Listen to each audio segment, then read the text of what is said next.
মান ওয়াসআ আলা ইয়ালিহি ফি ইয়াউমি আশুরা ওয়াসআ আল্লাহু আলাইহি ফি সানাতিহি কুল্লিহা। যে কোনো ব্যক্তি যদি মুহররম মাস তথা আশুরা দিবসকে উপলক্ষ করে ভালো খাবার দাবারের আয়োজন করে তাহলে সারা বছর সে সুখে শান্তিতে থাকতে পারবে, এরকম একটা জাল মিথ্যা বানোয়াট হাদিসও আমাদের সমাজে প্রচলিত আছে।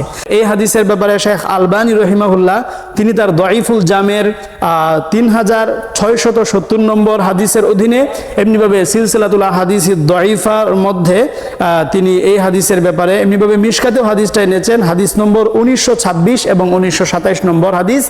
এই হাদিসগুলোর অধীনে তিনি এই হাদিসের ব্যাপারে যে সিদ্ধান্ত জানিয়েছেন সেটা হচ্ছে জয়ীফ।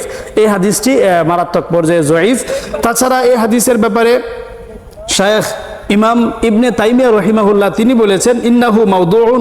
এই যে মুহররম মাসে যদি ভালো খাবার দাবারের আয়োজন করা হয়, বিশেষ করে আশুরা দিবসে, তাহলে সারা বছর সুখে থাকা যাবে। এই হাদিসটা মূলত বানোয়াট মিথ্যা।